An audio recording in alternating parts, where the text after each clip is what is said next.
Jail में ऐसी कैदी औरत जिसने अकेले ही 7 साल में 14 बच्चे पैदा कर दिए और वो हर साल 2 बच्चे कैसे पैदा करती है, ये वजह जानकर आपकी चीखें निकल जाएंगी। मैं उस औरत की फाइल अपने सामने खोलकर बैठी थी जिसे जेल में हर कोई रज्जो के नाम से पुकारा करता था। कैदी नंबर 248 जिसका पूरा नाम रजिया बानो था। जैसे ही मैंने उसकी फाइल पढ़नी शुरू की मेरे रोंगटे खड़े हो गए। जो कुछ उसकी फाइल में दर्ज था वह पढ़कर मैं अपनी जगह हैरान रह गई कि एक जवान और खूबसूरत नजर आने वाली औरत एक बहुत ही शातिर मुजरिम थी जो 14 बच्चों की माँ थी। और हैरान करने वाली बात यह थी कि वो कुंवारी थी। उसकी फाइल में साफ साफ लिखा था कि वो बिना शादीशुदा 14 बच्चों की माँ है जिसने 7 सालों में 14 बच्चों को जन्म देकर एक अनोखा कारनामा किया है। इसी बात ने मुझे हैरान होने पर मजबूर कर दिया कि जब उसकी शादी ही नहीं हुई तो 14 बच्चे किसके थे। जिस जुल्म में वो सजा काट रही थी वो भी बहुत भयानक थी। और इससे भी ज्यादा अजीब बात तो यह थी कि ये औरत पिछले 9 साल से इसी जेल में कैद थी और ये जेल सिर्फ और सिर्फ औरतों का जेल था। यहाँ से किसी मर्द का कोई ताल्लुक नहीं था। यहाँ तक कि यहाँ काम करने वाले भी सभी औरत ही थी और कोई नहीं जानता था कि रजिया और फरजो ने यहाँ 14 बच्चे कैसे बिना मर्द के पैदा किए। यही बात जानने के लिए मैंने अपने सारे जरूरी कामों को एक तरफ करके पहले रजिया की फाइल को अच्छी तरह स्टडी किया और फिर उसे एक अलग कोठरी में बुलाकर अपने सामने बिठा लिया। मैं पूरी तरह चौकन्ना थी क्योंकि इस तरह की मुजरिम औरतें आम औरतों की तरह नहीं होती, बल्कि वो कभी भी कुछ भी कर जाती है। और अपनी 15 साल की नौकरी में मुझे इस बात का बहुत अच्छी तरह अंदाजा हो चुका था।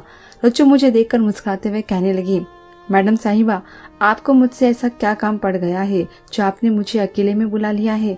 मेरी नजर उसके पेट पर थी जिसको देखकर मैं बता सकती थी कि वो कम से कम 7 महीनों से पेट से थी। रजिया ने मेरी नजरों की तपिश को महसूस किया तो हंसते हुए कहने लगी, अच्छा तो आपको मेरी प्रेगनेंसी में दिलचस्पी है।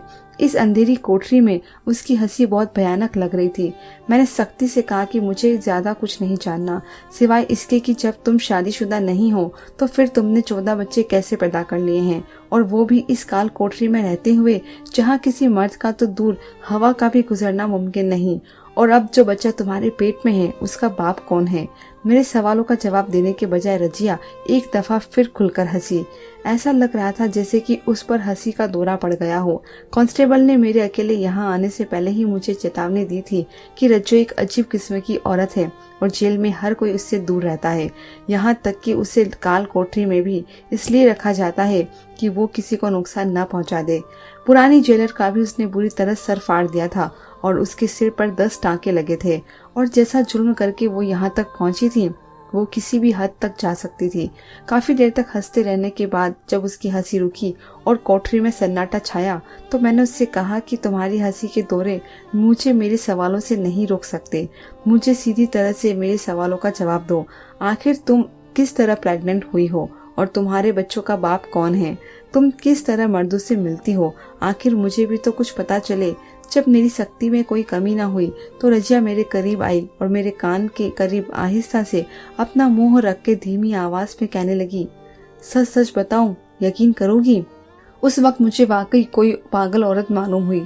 एक पल के लिए तो मेरी रीढ़ की हड्डी भी सनसना उठी थी क्योंकि वो मेरे हद से ज्यादा करीब थी और मुझसे कहीं ज्यादा लंबी चौड़ी थी। और उसकी फाइल पर दर्ज उसके कारनामों ने मुझे पहले से ही बहुत ज्यादा चौकन्ना किया हुआ था। मैंने अपने आप पर काबू पाते हुए सख्ती से कहा, हाँ, मैं सिर्फ और सिर्फ सच ही सुनना चाहती हूँ क्योंकि झूठ से मुझे नफरत है और अगर वह मुझे सच बताएगी तो मैं उसकी जान बख्श दूंगी, वरना उसे मुझसे कोई नहीं बचा सकेगा। उसने मेरी आंखों में आंखें डाली और बहुत आहिस्ता से कहा, मैं कुंवारी हूँ और मेरा किसी मर्द से कोई ताल्लुक नहीं है, यही सच है। रजिया की बात सुनकर मुझे बहुत गुस्सा आ गया क्योंकि मेरे सामने वो प्रेग्नेंट खड़ी थी और मेरे मुंह पर सच के नाम पर झूठ कह रही थी। मैंने एक जोरदार तमाचा उसके मुंह पर लगाया और कहा, तो फिर ये बच्चा किसका है जो तुम्हारे पेट में है। बिना किसी ताल्लुक के तुम प्रेग्नेंट हो गई हो। थप्पड़ खाते ही वो दोबारा जोर जोर से हंसने की और जब उसकी हंसी कुछ कम हुई तो कहने लगी, हाँ बिल्कुल, इसी तरह मैंने पहले 14 बच्चे पैदा किए हैं। अब फिर मैं बच्चा पैदा करने जा रही हूँ और वो भी बिना हम बिस्तरी के। ये कहते ही वो दोबारा हंसने लगी थी और मैं जानती थी कि ये औरत इतनी आसानी से कुछ भी बताने वाली नहीं है। मैं गुस्से में उसे कोठरी में छोड़कर बाहर निकल आई थी जहाँ कांस्टेबल हीना मेरे इंतजार में खड़ी थी। वो मुझे देखते ही कहने लगी, मैडम साहिबा, मैंने तो पहले ही कहा था कि इसके मुंह ना लगे। पता नहीं ये जादूगरनी है या फिर कोई बहुत ही मक्कार औरत। ये कैसे पेट से हो जाती है कोई नहीं जानता, जबकि ये तो अपनी कोठरी से बाहर भी बहुत कम निकलती है और इसे ज्यादातर बंद ही रखा जाता है, क्योंकि कब इसको दौरा पड़ जाए किसी को खबर नहीं होती। मैंने तेज तेज कदम बढ़ाते हुए हिना से पूछा कि तुम यहाँ कितने साल से मौजूद हो। मेरी बात सुनकर उसने कुछ हिसाब लगाया और कहने लगी कि 3 साल 4 महीने से यहीं मौजूद हूँ, और जब से मैंने रज्जो को इस तरह देखा है मेरे सामने उसने 6 बच्चे पैदा किए हैं, लेकिन ना ही वो जेल से कभी बाहर गई है और ना ही उससे कोई मिलने के लिए आता है। फिर पता नहीं कैसे वो प्रेग्नेंट हो जाती है, कोई नहीं जानता। रजिया से होने वाली मुलाकात और हिना की बातों ने मुझे चिंता में डाल दिया। कुछ तो ऐसा था जो नजर नहीं आ रहा था। इस सब के पीछे कोई बड़ी हकीकत छुपी हुई थी और जिसे जानने के लिए मुझे रजिया के अतीत तक पहुंचना था। एक औरत होकर भी जो जुल्म उसने किया वो कोई आम लड़की नहीं कर सकती थी। इसलिए मैंने रजिया के अतीत जानने का फैसला किया। लेकिन मुझे क्या खबर थी कि उसके अतीत से ऐसा भयानक सच मेरे सामने आने वाला है, और वो सच्चाई तक पहुंचकर मेरे अपने होश उड़ गए थे। मेरा नाम उर्मिला है और मैं एक जेलर थी, और रोज की तरह सुबह सुबह अपने राउंड पर थी। जो मुझे जेल में आए ज्यादा दिन नहीं गुजरे थे। मेरी पोस्टिंग बस कुछ दिनों पहले हुई थी, इसलिए मैं अभी यहाँ बहुत कम लोगों को जानती थी। वरना मेरी आदत थी कि मैं एक कैदी पर नजर रखती थी और जेल के सभी मामलों पर ध्यान देती थी। मेरी नौकरी ऐसी थी कि मैं बहुत ज्यादा सख्त मिजाज हो गई थी। मेरे अंदर से नरमी बिल्कुल खत्म हो गई थी, क्योंकि जिन औरतों से मेरा पाला पड़ता था वो सबकी सब मुजरिम थी और सजा काट रही होती थी। उनके अंदर माँ, बहन, बेटी जैसे जज्बात मैंने कभी नहीं देखे थे। कोई अपने बाप को मारकर यहाँ तक पहुँचती है तो कोई अपनी औलाद को बेचकर, और इसलिए मेरा दिल भी उनको लेकर बहुत सख्त था। मैं अपनी नौकरी को लेकर बहुत ही ईमानदार और अपने कर्तव्य का पालन करने वाली थी, इसलिए अपने डिपार्टमेंट में मेरी बहुत इज्जत थी, और जहाँ कहीं कोई गड़बड़ होती मेरी पोस्टिंग वहाँ कर दी जाती। और इसके बाद भी मैं पोस्टिंग होकर उस जेल में आई थी जहाँ खतरनाक मुजरिमों को सजा के तौर पर रखा जाता है। ये जेल बहुत ज्यादा बड़ा था और आज मैं पहली बार इस हिस्से में आई थी जहाँ उम्र कैद की मुजरिम औरतों को रखा गया था। इस हिस्से में ज्यादातर बड़ी उम्र की औरतें मौजूद थी, जिनके चेहरे पर बेरहमी साफ साफ दिखाई दे रही थी। मैंने अभी तक इस जेल की मुजरिमों की फाइल चेक नहीं की थी, इसलिए मुझे किसी के जुल्म के बारे में ज्यादा कुछ खबर नहीं थी। मैं सभी पर नजर डाल रही थी कि तभी मेरी नजर एक ऐसी मुजरिम औरत पर पड़ी जिसका पेट हद से ज्यादा बढ़ा हुआ था, और ये देखकर मैं हैरान रह गई। और मैंने अपने पीछे आने वाली कांस्टेबल से पूछा कि इस औरत को क्या हुआ है, तो उसने बताया कि ये पेट से है। इतना तो मैं भी जान गई थी कि वह प्रेग्नेंट है, लेकिन इस हालत में वो जेल के इस हिस्से में क्यों मौजूद थी, ये बात मेरे लिए हैरान करने वाली थी। वो कोई 35 साल की खूबसूरत और हसीन औरत थी जिसके चेहरे पर जख्म के निशान बता रहे थे कि वो कोई बड़ा गुनाह करके यहाँ तक पहुंची है, जिसके निशान आज भी उसके चेहरे पर हैं। आमतौर पर मैं पहली ही नजर में मुजरिमों को अच्छी तरह जान लिया करती थी, लेकिन कभी कभी कुछ चेहरे पहली नजर में समझ नहीं आते हैं। उस औरत का चेहरा भी ऐसा ही था। मुझे लगा कि शायद तो कुछ दिनों पहले ही यहाँ आई हो। यही सोचकर मैंने उससे पूछा कि तुम्हें यहाँ आए कितने दिन हो गए हैं और कौन सा जुर्म करके तुम यहाँ पहुंची हो। कम से कम अपने पेट में पलने वाले बच्चे का ही ख्याल कर लेती। मेरी बात सुनकर वो जोर से हंसी और कहने लगी कि मैं तो पिछले 6 साल से यहाँ मौजूद हूँ। अब तो मुझे अपना जुल्म भी याद नहीं रहा। उस औरत की बात सुनकर मैं दंग रह गई और कांस्टेबल से कहा, क्या ये सच कह रही है? अगर यह 6 साल से यहाँ है तो फिर यह बच्चा किसका है? क्योंकि यह तो औरतों की जेल है और बिना मर्द के ये गर्भवती कैसे हो सकती है? मेरे सवाल के जवाब में कांस्टेबल ने कुछ भी ना कहा और वो मेरे पीछे ऐसे चुप खड़ी रही जैसे उसे खुद भी इस बात की खबर ना हो। इससे पहले कि मैं उस औरत से कुछ और सवाल जवाब करती, मुझे बताया गया था कि मेरे दफ्तर में कोई मिलने आया है। ये सुनकर मैं फौरन अपने दफ्तर में लौट गई। कुछ सरकारी लोग जरूरी काम से आए हुए थे और मैं उनके साथ ऐसे व्यस्त हुई कि शाम के वक्त ही खाली हुई और फिर मेरी ड्यूटी खत्म हो गई और मैं घर लौट आई। वो औरत और उसका गर्भ मेरे दिमाग में पूरी तरह निकल चुका था, क्योंकि मेरे ऊपर काम का बोझ बहुत ज्यादा था। मेरा ट्रांसफर उस जेल में इसलिए किया गया था क्योंकि यहाँ की व्यवस्था अस्त व्यस्त हो चुकी थी। पुरानी केर जेलर में कैदियों के साथ बहुत बुरा बर्ताव करा रखा हुआ था और इसी वजह से आए दिन संस्था को बहुत ज्यादा बदनामी का सामना करना पड़ रहा था। तो वाकई यहाँ आने के बाद मुझे एहसास हुआ कि यहाँ सब कुछ उल्टा पुल्टा है और कुछ भी चीज अपनी जगह पे नहीं है। यहाँ तक कि कैदियों को उचित खाना उन्हें नहीं मिल रहा था और ना ही उनके घर वालों से उन्हें मिलाने की कोई खास इंतजाम किए हुए थे। कैदियों को इंसानों की तरह नहीं बल्कि भेड़ बकरियों की तरह रखा गया था। एक एक जेल में 12-12 औरतें बंद थी। मेरी पोस्टिंग को 15 दिन हो गए थे और ये 15 दिन मैंने इस तरह गुजारे थे कि मुझे सिर खुजाने की भी फुर्सत नहीं मिली थी। आज भी मैं इतना थक गई थी कि मेरे दिमाग से निकल ही गया कि आज मेरे इकलौते बेटे का जन्मदिन है। मैं घर लौटी तो मेरा बेटा मेरे इंतजार में बैठा था। उसके चेहरे पर नाराजगी के भाव मौजूद थे, इसलिए मैंने उसे प्यार से गोद में उठाया और सॉरी कही कि इतनी लेट हो गई। मेरी सास और बेटा अच्छी तरह मेरी नौकरी को जानते थे, इसलिए कोई भी ज्यादा देर मुझसे नाराज नहीं रहता था। मेरा बेटा भी जल्दी मान गया और हमने बहुत अच्छी तरह उसकी जन्मदिन मनाई। मेरा बेटा मोहित मेरा इकलौता बेटा था जो बहुत ही मन्नतों और प्रार्थनाओं के बाद पैदा हुआ था, इसलिए उसमें मेरी जान बसती थी। मैं अपनी नौकरी में कितनी भी बिजी क्यों ना हूँ, मोहित के लिए हमेशा वक्त निकाल लिया करती थी। आज भी बहुत ज्यादा थके हुए होने के बावजूद मैंने बहुत शानदार तरीके से जन्मदिन मनाई थी। रात को थकी हारी जब मैं सोने के लिए लेटी तो अचानक ही मेरे दिमाग में उस औरत का चेहरा चला आया जिससे मैं सुबह सुबह मिलकर आई थी। मैं उसी के बारे में सोच रही थी कि मेरे पति कहने लगे कि क्या बात है, रात के इस वक्त भी आपके पास हमारे लिए वक्त नहीं है। उनकी बात पर मैं मुस्कुरा उठी। ये सच था कि मैं उन्हें बहुत कम वक्त देती थी और वो बहुत अच्छे से मेरे काम की जिम्मेदारी को समझते थे। ये बात कहने लगे कि इतने सालों में हम सिर्फ एक बेटे के माँ बाप बने हैं। मुझे लगता है कि हमारे और भी बच्चे होने चाहिए। उनकी बात सुनकर मैं चौंक गई थी। मैं अच्छी तरह जानती थी कि वो क्या कहना चाह रहे हैं, लेकिन उस वक्त मेरे दिमाग में कैदी नंबर 248 रजिया बानो चल रही थी।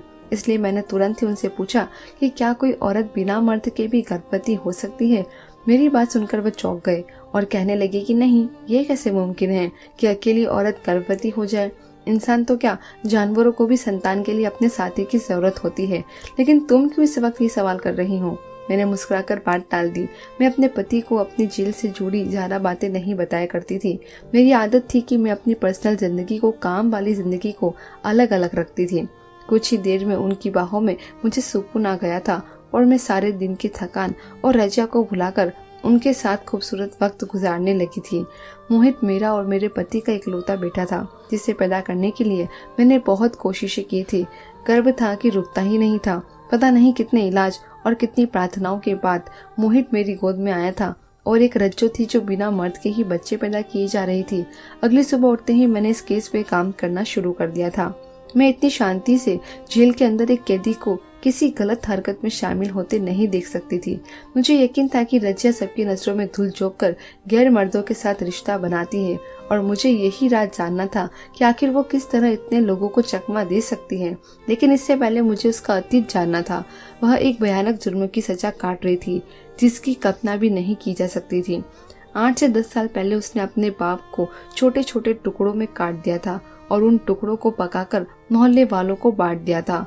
कुछ लोगों को शक हुआ, उन्होंने पुलिस को खबर कर दी और इसी तरह रजिया गिरफ्तार हुई और उसने खुद अपने जुल्म को अपने मुंह से कबूल किया था।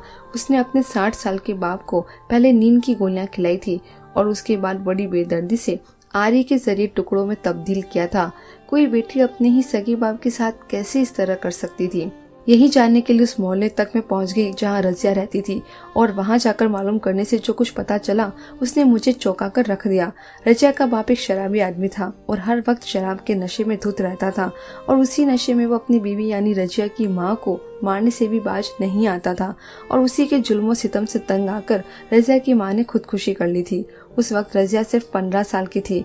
रजिया की माँ खुद तो इस दुनिया से चली गई, लेकिन रजिया को उसके बाप के भरोसे छोड़ गई। रजिया के बाप ने अपनी जवान 15 साल की बेटी को अपने नशे की भेंट चढ़ा दिया और जब भी उनके पास नशे के पैसे न होते तो वो रजिया को भीख मांगने पे मजबूर कर देता। और जब रजिया ने इन सब के लिए इनकार किया तो फिर मोहल्ले वालों ने देखा कि रजिया के घर रंग बिरंगे मर्द आने लगे हैं। वो मर्द क्यों आते थे और उनका रजिया या उसके बाप से क्या ताल्लुक था, ये कोई नहीं जानता था। और फिर एक दिन जब रजिया ने सारे मोहल्ले को कोरमा पकाकर बांटा तो कुछ मोहल्ले वालों को शक हो गया कि ये गोश्त इंसानी गोश्त है और इसीलिए पुलिस वालों को खबर दी गई और पता चला कि रजिया ने तो अपने बाप को ही आरी से काटकर उसके टुकड़ों का कोरमा बनाकर बांट दिया है।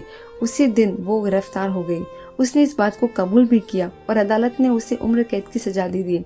कोई नहीं जानता था कि रजिया ने इतना बड़ा कदम क्यों उठाया था और उन मर्दों का रजिया या उसके बाप से क्या लेना देना था। रजिया ने कैसे अपने बाप को काटा था। एक 16-17 साल की लड़की कैसे इतना बड़ा जुल्म करने के लिए मजबूर हो गई थी। ना ही रजिया का कोई रिश्तेदार था, ना ही कोई जानने वाला, इसलिए किसी मोहल्ले वाले को भी खबर न हुई कि रजिया अब कहाँ है, किस जेल में है और उसे क्या सजा हुई है। रजिया का अतीत भी उतना ही उलझा हुआ था जितना कि उसका हाल, और अब एक वही थी जो मुझे हर बात बता कर सकती थी, सच बता सकती थी। लेकिन उसकी चुपती हुई हंसी मेरे कानों के पर्दों को फाड़ने लगी थी। मैं सारी जानकारी हासिल करके जब जेल पहुंची तो मुझे पता चला कि रजिया की तबीयत ठीक नहीं है। उसके चेकअप के लिए जेल की डॉक्टर आई हुई थी और मैं भी वहीं पहुंच गई। मैंने बातों बातों में इस डॉक्टर से पूछा कि रजिया के बच्चों की डिलीवरी किसने की है, तो उसने कहा कि वो यहाँ की एक डॉक्टर है और उसी ने रजिया के हर बच्चे को पैदा करवाया है। रजिया के पास हमेशा जुड़वा या सेहतमंद बच्चे पैदा होते थे। मैंने डॉक्टर से पूछा तो फिर रजिया के बच्चे कहाँ हैं? क्या उन्हें सरकारी दायरे में भेज दिया गया है? मेरी बात सुनकर उस डॉक्टर ने कहा कि उसे कुछ मालूम नहीं। मैंने पुरानी जेलर से भी रजिया के बारे में बात करने की कोशिश की, लेकिन मेरा उससे बात नहीं हो सकी। उसे कहीं दूर किसी छोटे से इलाके में ट्रांसफर करके भेज दिया गया था। अब मुझे रजिया की तबीयत के ठीक होने के इंतजार करना था, क्योंकि उसकी तबीयत काफी खराब थी। काल कोठरी के घुटन भरे माहौल में एक गर्भवती औरत का रहना बहुत ही मुश्किल था। पर रजिया तो पिछले 7 सालों से गर्भवती होती आ रही है। करीब 2 दिन बाद रजिया की तबीयत में काफी सुधार आ गया, तो मैंने उसे अपने ऑफिस में बुलाया और उससे पहले जूस पिलाया ताकि उसकी तबीयत बेहतर हो जाए। रजिया ने चुपचाप जूस पी लिया तो मैंने उससे कहा कि मैं उसकी मदद करना चाहती हूँ और मैं उसे यहाँ से आज़ादी दिलवा सकती हूँ। अगर वह मुझे अपने बारे में हर बात सच सच बता दे तो मैं उसकी सजा में बहुत हद तक कमी भी करवा सकती हूँ। रजिया ने अजीब सी नजरों से मुझे देखा और कहने लगी कि वो जेल की 4 दीवारी से बाहर जाना ही नहीं चाहती, क्योंकि बाहर की दुनिया में उसके लिए कुछ भी बचा नहीं है। मैंने मुस्कुराकर रजिया से कहा कि उसके बच्चे उसका इंतजार कर रहे होंगे और जिन बच्चों को वह जन्म देने वाली है वो उन बच्चों के साथ भी अपनी अच्छी जिंदगी गुजार सकती है, और उन बच्चों का कोई ना कोई बाप भी होगा जो उसे एक बेहतर जिंदगी देगा, जो उसे जेल में कभी हासिल नहीं हो सकती। रजिया ने नम आंखों से मेरी तरफ देखा और कहने लगी कि आपको मेरी बात पर यकीन क्यों नहीं आता? मेरे बच्चों का कोई बाप नहीं है, मैं किसी को भी नहीं जानती और मुझे तो यह भी नहीं मालूम कि मेरे बच्चे कहाँ हैं, किस हाल में हैं। ना ही मुझे कुछ पता है कि मैं गर्भवती किस तरह होती हूँ। बस मुझे इतनी खबर है कि मेरे बच्चों को मुझसे जुदा कर दिया जाता है और मैं अपने हर बच्चे की याद में तड़पती रहती हूँ। आज रजिया पहले की तरह हंस नहीं रही थी, बल्कि बीमारी के असर ने उसे दुखी कर दिया था। उसकी बात पर मैं वाकई हैरान हो गई थी, क्योंकि उसे बोलने का अंदाज मुझे उसकी बात पर यकीन करने पर मजबूर कर रहा था। मैंने जब उससे दोबारा पूछा कि क्या तुम सच नहीं जानती हो कि तुम गर्भवती कैसे होती हो, तो उसने इनकार में सर हिला दिया। उसकी आंखों से आंसू गिर रहे थे और वो अपनी आप बीती की दास्तान मुझे सुना रही थी, जिसे सुनकर मेरे भी आंसू बहने लगे। मैं लाख सख्त मिजाज थी, लेकिन एक इंसान थी और उसकी दास्तान ने मेरे रोंगटे खड़े कर दिए थे। रजिया ने मुझे बताया कि उसके बाप ने अपने नशे की लत को पूरा करने के लिए उससे धंधा करवाना शुरू कर दिया और वो अपने घर की 4 दीवारी में हर रोज तबाह होने लगी थी। और जब जुल्म हद तक बढ़ा तो उसने तंग आकर अपने बाप को पूरी तरह कत्ल कर दिया। उसने अपने इस गुनाह पर कोई पछतावा नहीं था, क्योंकि उसने अपने बाप के जिस्म के जितने टुकड़े किए थे उससे कहीं ज्यादा जख्म उसके बाप की वजह से उसे मिले थे। वो सजा काटने के लिए जेल चली गई, लेकिन यहाँ आने के 6 महीने बाद उसे पता चला कि वो गर्भवती है। वो अच्छी तरह जानती थी कि यह गर्भ उसे जेल में आने के बाद ही ठहरा है, और ये बच्चा किसका था, उसके कोख में कब आया, उसे मालूम नहीं था। और फिर उसने 14 बच्चों को इसी तरह जन्म दिया और एक बार फिर अब वो पेट से थी। उसकी कहानी सुनकर मुझे इतना तो समझ आ गया था कि वो एक बेकसूर लड़की है, लेकिन फिर कसूर किसका था? और यही बात जानने के लिए जब मैंने जेल में जांच पड़ताल करनी शुरू की और अपने ही साथ के कर्मचारियों से जांच पड़ताल की, तो एक ऐसा भयानक सच मेरे सामने आया कि मेरी जान निकल गई। मुझसे पहले जो जेलर यहाँ मौजूद थी वो यहाँ की डॉक्टर के साथ मिली हुई थी, और हर महीने कैदियों को जो चेकअप होता है उसी दौरान उसने रज्जों के अंदर किसी मर्द के सीमेंट डाले थे और उससे बच्चा पैदा करवा कर उन्हें बेच दिया जाता था। वो जेलर इसी तरह की घिनौनी हरकतों में शामिल थी और अच्छी तरह जानती थी कि कौन कौन से कैदियों से मुलाकात के लिए उसके घर नहीं आते हैं, और उन्हीं कैदी औरतों को अपने मकसद के लिए इस्तेमाल करती और गलत काम करने का पैसा बनाती। वो वाकई उत्पीड़न का शिकार थी और उसने किसी मर्द के साथ कुछ नहीं किया था। वो खुद भी नहीं जानती थी कि वो कैसे इतने बच्चों की माँ बन गई। मैंने उस जेलर के खिलाफ कंप्लेंट फॉरवर्ड कर दी थी और रज्जो की सजा को भी कम करवा दिया था। अब कुछ ही दिन बाकी थे और फिर उसके बाद वो आज़ाद हो जाएगी। मैंने उसे यकीन दिलाया कि मैं उसे अपने घर में रख लूंगी और उसे एक अच्छी जिंदगी दूंगी। वो मेरे घर रहकर मेरे लिए इज्जत के साथ काम कर सकती है। यह सुनकर वो बहुत खुश हुई थी और अब जो बच्चा पैदा होने वाला था उस पर भी रज्जो का ही हक था। मैं अब उसको उन बच्चों से जुदा नहीं कर सकती थी। क्या आप लोगों को लगता है कि मुझसे पहले वाली जेलर को उसकी इस जुल्म पर कोई सजा होगी या फिर वो अपनी वर्दी की वजह से कानून की गिरफ्त से बच जाएगी? क्या आप लोगों को जेल की जिंदगी के भयानक सजाओं के बारे में कुछ पता है? कमेंट सेक्शन में बताइएगा। धन्यवाद दोस्तों।